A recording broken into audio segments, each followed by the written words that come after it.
कैसे हैं आप सभी स्टूडेंट। तो आज की इस वीडियो में मैं आप सभी बच्चों को बीवीएम यूनिवर्सिटी में FYUP सेमेस्टर 6 मेजर पेपर 13 आप सभी बच्चों को पेपर में जो सवाल पूछा जाएगा 75 का 75 नंबर का जो सवाल आते हैं पेपर में, वो सारे सवाल मैं आपको आज की इस वीडियो के थ्रू बताने वाला हूँ। और साथ ही के साथ आप सभी बच्चों को सिलेबस भी यहाँ पर डिस्कस कर दूंगा कि क्या सिलेबस आपको पूछा गया, किस तरह के सवाल आते हैं। तो वीडियो को आप लास्ट तक देखें। वीडियो पसंद आए वीडियो को लाइक करें, चैनल पर न्यू आए चैनल सब्सक्राइब करें, साथ में बेल आइकन पर क्लिक करें ताकि इसी प्रकार जब भी न्यू वीडियो आएगा आप सबसे पहले आपको अपडेट मिल जाएगा। और डिस्क्रिप्शन बॉक्स में Telegram, Facebook, Twitter, Insta link available है, चाहे फॉलो करना चाहे कर सकते हैं। सबसे पहले देखिए, आपके सिलेबस में टोटल 4 यूनिट है, ठीक है, जिसमें पहला यूनिट 1 में जो है आपको उसमें हिंदी के एकांकी के बारे में पढ़ना है, जिसमें हिंदी एकांकी का उद्भव कैसे हुआ और उसके विकास के बारे में पढ़ना है, हिंदी एकांकी का स्वरूप क्या है और उसकी विशेषताएं क्या है। साथ ही साथ आपको हिंदी एकांकी में कुछ नाटक और एकांकी में अंतर आपको समझना पड़ेगा। तो ये था यूनिट 1, ठीक है, जिसमें से ये सारे के सारे टॉपिक से आपको सवाल पूछा जाएगा। यूनिट 2 यानी इकाई 2 में क्या है, डॉक्टर राम कुमार वर्मा जी का दीपदान पढ़ना है, ये कहानी का हमें पढ़ना है, ठीक है। और जगदीश चंद्र माथुर जी का भोर का तारा आपको पढ़ना है। तो ये भोर का, माफ करिए बोल रहा हूँ, भार का तारा आपको क्या करना है, पढ़ना है हमारे पास। तो ये दो टॉपिक आपको क्या करने पढ़ने पड़ेंगे। अच्छा, यहाँ पर मिसप्रिंट है बच्चों, भार नहीं है भोरी है, ठीक है, उच्चारण गलत निकल गया। और यूनिट 3 जो हमारे पास है उसमें उदय शंकर जो भट्ट है उनके नए मेहमान आपको कहानी पढ़ना है, और उसी में विष्णु प्रभाकर की सीमा रेखा पढ़नी है। यूनिट 4 में भुवनेश्वर जी का स्ट्राइक आपको पढ़ना है, और उपेंद्र नाथ अशक जी का तौलिए आपको पढ़ना पड़ेगा। इस प्रकार से आपके 4 यूनिट से सिलेबस बना हुआ है, और ये चारों यूनिट से टोटल आपको 15 नंबर के टोटल 6 सवाल पूछे जाएंगे, 5 मार्क्स के 2 सवाल पूछे जाएंगे, और 1 मार्क्स से 5 सवाल आएंगे। इस प्रकार से आपका पैटर्न रहता है, जो कि आप सभी बच्चे इतना सारा सेमेस्टर देख के सेमेस्टर 6 पहुंचे तो आपको सब कुछ मालूम होगा। अब कोई 6 में से कोई 4 बनाना है, बाकी ये 2 क्वेश्चन तो कंपलसरी है, यानी कि आपको 15 नंबर जो रहेगा वो सवाल जो दिया हुआ रहेगा वही बनाना पड़ेगा। लेकिन इसमें 6 में से कोई 4 क्वेश्चन बना दीजिएगा, आपको यहाँ से 60 नंबर मिल जाएगा। तो चलिए मैं आपको पूरा 75 का 75 नंबर बताता हूँ कि पेपर में कौन से सवाल आपको पूछे जाएंगे। सबसे पहले सवाल यूनिट वाइज मैं आपको बताने चाह रहा हूँ। यहाँ पर जो एक हिंदी एकांकी हमारे पास जो सिलेबस है उसमें उद्देश्य, विकास, स्वरूप और विशेषताएं में से कौन सा क्वेश्चन पूछा सकता है। पहला कि हिंदी एकांकी का जो उद्भव है यानी उसका ओरिजिन जो है और उसका जो विकास है, डेवलपमेंट है, उसके बारे में आपको विस्तार पूर्वक यहाँ पर क्या करना, लिखने बोला गया। और ये विस्तार पूर्वक लिखने बोला गया तो ये सवाल पेपर में 15 नंबर के लिए आपसे पूछा जाएगा। तो इसे स्टार मार्क कर ले इस सवाल को हमारे पास। अगला देखिए, एकांकी और नाटक, इसमें क्या अंतर होता है, एकांकी किसे कहा जाता है, नाटक किसे कहा जाता है। और ये सवाल 15 नंबर का अगर आता है तो आपको बहुत बड़ा करके लिखना पड़ेगा, मिनिमम 3 पेजेस आपको लिखने पड़ेंगे इस सवाल के लिए। लेकिन अगर 5 मार्क्स के लिए आता है तो 1 पन्ना पर आप कम चला सकते हैं। तो इसमें देखिए अंतर तो बताने बोला ही है, लेकिन अंतर क्या है, कोई उदाहरण देकर क्या करना है, यहाँ पर दोनों के बीच अंतर स्पष्ट करने बोला गया। ये यहाँ पर टर्म्स एंड कंडीशन अप्लाई कर दिया गया। तो एकांकी और नाटक में क्या अंतर होता है और इसके उदाहरण से आपको यहाँ पर अंतर बताना पड़ेगा। अगला सवाल है, हिंदी नाटक की या हिंदी एकांकी की जो प्रमुख विशेषताएं होती है वो आपको यहाँ पर बताने बोला गया कि हिंदी एकांकी की क्या प्रमुख विशेषताएं, इसके बारे में आप बताएं। तो ये सवाल देखिए 5 नंबर के लिए पेपर में इंपॉर्टेंट है, तो 5 मार्क्स के लिए इसे सवाल को इंपॉर्टेंट कर लीजिएगा।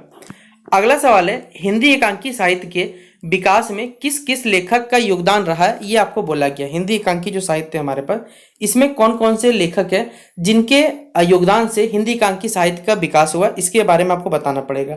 तो ये सवाल भी कह सकते हैं इंपॉर्टेंट क्वेश्चन है, तो इसे टिक कर लीजिएगा 15 मार्क्स के लिए। अगला सवाल है, एकांकी के स्वरूप को स्पष्ट करते हुए इसके तत्वों की आप चर्चा करें। एकांकी का स्वरूप जो है इसके बारे में आप बताइए, और इसके जो विभिन्न तत्व है उनके बारे में आपको यहाँ पर चर्चा करने बोला जाएगा। तो इस सवाल को देखिए 5 नंबर के लिए इंपॉर्टेंट रख लीजिएगा, 5 नंबर के परिप्रेक्ष्य में पूछा सकता है। तो ये था सारा का सारा यूनिट 1 का सवाल। अब देखिए वो सवाल जो कि यूनिट 2 के दृष्टिकोण से देखा जाए तो महत्वपूर्ण है हमारे पास, जिनमें डॉक्टर सिलेबस तक मालूम है कि डॉक्टर राजकुमार जो वर्मा है हमारे पास, रामकुमार वर्मा, उनका आपको क्या पढ़ना है, दीपदान पढ़ना पड़ेगा। और जगदीश चंद्र माथुर जी का भोर का तारा आपको पढ़ना है, यहाँ भार का तारा नहीं होगा, पहले बता दो गलत है ये। तो इसमें महत्वपूर्ण प्रश्न की अगर बात करें तो सबसे पहला डॉक्टर राजकुमार वर्मा जी से दीपदान से जुड़ा सवाल कि दीपदान एकांकी का जो कथानक है, ठीक है, इसका संक्षेप, मतलब इस कथा को आपको क्या करना है, संक्षेप में इसको आपको समझाना पड़ सकता है। तो ये सवाल यहाँ पर 15 मार्क्स के लिए इंपॉर्टेंट है। अगला हमारे पास है, दीपदान में जो शक्ति, देशभक्ति और जो बलिदान है यहाँ पर, इसकी जो भावना यहाँ पर वर्णित हुई इस कहानी में हमारे पास, इसका वर्णन आपको अपने शब्दों में क्या करना है, यहाँ पर प्रस्तुत करना है। तो दीपदान में देशभक्ति और बलिदान की भावना को अपने शब्दों में क्या करना है, बयां करना है, ये आपको पूछा गया। अगला है, फिर से मैं पहले बताना चाहूँ, भोर का तारा होगा। यहाँ पर एकांकी का उद्देश्य क्या है ये आपको पूछा जाएगा। तो भोर का तारा एकांकी का क्या उद्देश्य है आपको ये बताइएगा। अगला, भोर का तारा में जो तारा का चित्रण यहाँ पर किया गया, उसका आपको यहाँ पर चरित्र का जो विश्लेषण करना है वो अपने शब्दों में करना है। तो इस सवाल को 5 मार्क्स के लिए इंपॉर्टेंट कर लीजिएगा। अगला क्वेश्चन नंबर 5 जो हमारे पास है, उसमें दीपदान और जो भोर का तारा है, दोनों क्या करते हैं, बेसिकली एकांकी के दोनों एकांकी में क्या हुआ है, देश प्रेम की भावना प्रकट होती है। लेकिन आपको दोनों का देश प्रेम का भावना कैसे प्रकट होता है, कैसे उजागर होता है, इसके बारे में आपको बताना पड़ेगा। तो दीपदान और भोर का तारा, ये वाला सवाल इंपॉर्टेंट कर लीजिएगा 15 मार्क्स के लिए। अगला सवाल यूनिट 3 में दो कहानी इसी प्रकार है, उदय शंकर भट्ट की नए मेहमान और विष्णु प्रभाकर का सीमा रेखा। तो सबसे पहले नए जो मेहमान है उसमें क्या है हमारे पास, नए मेहमान एकांकी में जो सामाजिक विषमता यहाँ पर दिखाई गई है, चित्रण हुआ जिनका, इसके बारे में इसका चित्रण को आपको क्या करना है, समझाना बोला गया। तो नए मेहमान एकांकी में सामाजिक विषमता का चित्रण किस प्रकार हुआ है, ये पूछा जाएगा पेपर में। अगला, जो नए मेहमान हमारे पास शीर्षक है, महान कहानी जो है, इससे शीर्षक की उपयुक्तता पर प्रकाश डाले। इसका शीर्षक ये जो रखा गया, इसका क्या उपयुक्तता है, इस पर आपको बताना पड़ेगा। और ये सवाल देखिए बहुत बेहतरीन सवाल है, 15 मार्क्स के लिए इसे इंपॉर्टेंट कर लीजिएगा। अगला सवाल है, सीमा रेखा एकांकी का जो केंद्रीय विचार है, क्या इसका सेंट्रल आइडिया हमारे पास जो सीमा रेखा कहानी है, इसका क्या सेंट्रल थीम है, इसको आपको बताना पड़ सकता है। तो इसे इंपॉर्टेंट करिएगा। फिर सीमा रेखा के माध्यम से लेखक क्या संदेश देना चाहता है, हमें ये बताने बोला गया। तो ये सवाल भी कर लीजिएगा हमारे पास। अगला यूनिट 4 हो सकता है हमारे पास, नहीं एक सवाल और रह गया, नए मेहमान और सीमा रेखा में दोनों में देखिए क्या एकांकी में जो स्त्री पात्र मतलब जो लड़कियों का कैरेक्टर है, ठीक है, यहाँ पर गर्ल्स कैरेक्टर है, उनका क्या इंपॉर्टेंस है, इसके बारे में आपको क्या करना है, तुलना करने बोला गया, दोनों कहानी के परिप्रेक्ष्य को लेकर, नए मेहमान और सीमा रेखा को लेकर, ठीक है। अगला यूनिट 4 है हमारे पास, जिसमें भुवनेश्वर जी का स्ट्राइक और उपेंद्र नाथ अशक के तौलिए पढ़ना है। तो पहला क्वेश्चन जो होगा, स्ट्राइक एकांकी में जो मजदूर वर्ग की मानसिकता है उसको आपको यहाँ पर चित्रण करने बोला गया, या फिर स्ट्राइक एकांकी का जो यथार्थवादी पक्ष है ये आपको समझाना हो सकता है। या क्वेश्चन में 3 जो है, तौलिए एकांकी में जो हास्य और विडंबना का प्रयोग कैसे हुआ इसके बारे में को बताना है।